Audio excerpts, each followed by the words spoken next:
Alhamdulillahirabbil alamin. Assalatu wassalamu ala asrofil anbiya'i wal mursalin Sayyidina wa maulana Muhammadin wa ala alihi wa sahbihi ajmain. Amma ba'd. Kaifa halukum? Nahnu bi khairi wal afiyah. Alhamdulillah. Alhamdulillahirabbil alamin. Saat ini kita dipertemukan kembali di bulan yang suci, yakni bulan Ramadan. Bulan yang penuh rahmat, bulan yang penuh ampunan dari Allah Subhanahu wa ta'ala.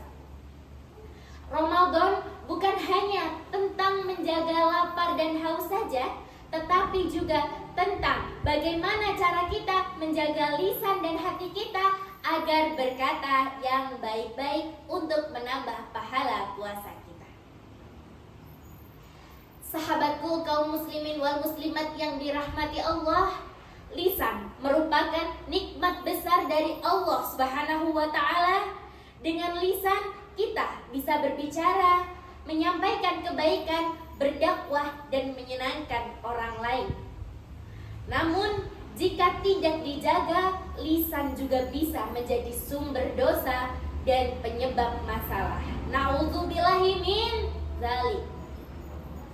Apabila bulan Ramadan menjaga lisan menjadi bagian kesempurnaan puasa, puasa bukan hanya menahan lapar dan haus, tetapi juga menahan ucapan dan perbuatan.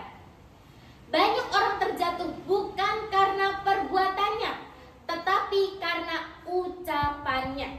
Nabi Muhammad SAW bersabda, barang siapa beriman kepada Allah dan hari akhir, maka hendaklah berkata baik atau diam. Artinya, hadis ini mengajarkan bahwa setiap ucapan harus dijaga.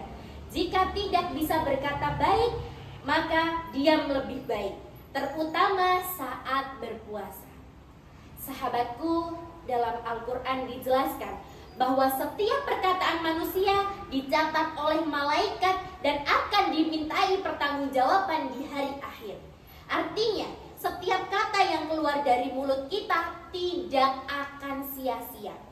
Semua akan kembali kepada kita sebagai pahala ataupun dosa, tergantung pada diri kita.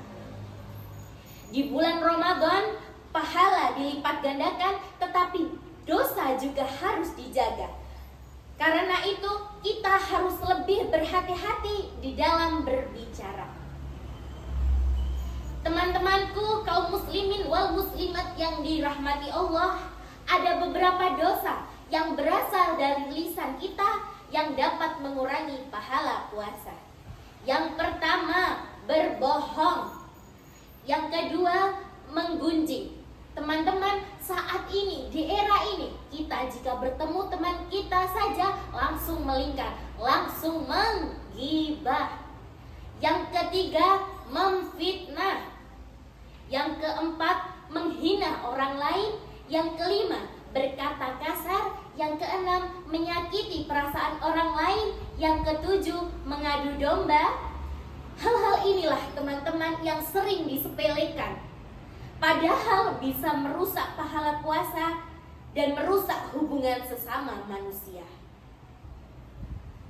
Teman-temanku, manfaat menjaga lisan di bulan Ramadan yang pertama, pahala puasa menjadi lebih sempurna. Yang kedua, hati kita menjadi lebih tenang. Yang ketiga, hubungan dengan orang lain menjadi lebih baik. Yang keempat, terhindar dari permusuhan. Yang kelima, mendapat pahala berlipat ganda dari Allah Subhanahu wa ta'ala. Yang keenam, menjadi pribadi yang berakhlak mulia. Ramadan adalah waktu terbaik untuk melatih diri kita untuk menjadi pribadi yang lebih baik. Beberapa cara yang bisa kita lakukan untuk menjadi lebih baik. Yang pertama, kita harus berpikir dulu sebelum kita berbicara. Yang kedua, kita tidak boleh berbohong, alias kita harus berkata jujur. Yang ketiga, berbicara dengan sopan dan santun. Yang keempat, menghindari ghibah dan juga fitnah. Yang kelima, memperbanyak zikir dan memperbanyak membaca Al-Quran. Yang keenam, memilih diam daripada tidak bisa berkata baik. Di zaman sekarang, menjaga lisan juga termasuk menjaga tulisan di media sosial. Dikarenakan apa?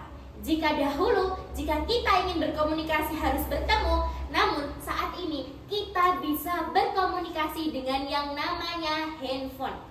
Di handphone nanti kita bisa bertelepon, bisa chattingan. Maka dari itu kita harus menjaga jari kita untuk tidak mengetik hal-hal yang buruk, berkomentar dan juga mengirim pesan hal-hal buruk.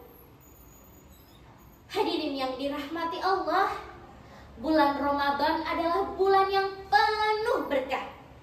Mari kita tidak hanya menahan lapar dan haus saja, tetapi juga menjaga lisan dan diri kita untuk tidak berkata yang buruk. Dengan menjaga lisan, kita menjaga kesempurnaan puasa, menjaga hubungan dengan sesama, dan menjaga keselamatan di dunia maupun di akhirat. Sahabat-sahabatku, sebelum saya tutup, izinkan saya untuk berpantun terlebih dahulu ya. Nanti teman-teman di rumah, kalau saya berpantun bilang cakep ya. Pergi ke taman memetik melati. Melati putih harum baunya. Jika lisan selalu dijaga oleh hati, hidup tenang berkah rasanya. Demikian yang dapat saya sampaikan. Ada kurang lebihnya saya mohon maaf, karena manusia memang tempatnya salah. Demikian, wassalamualaikum warahmatullahi wabarakatuh.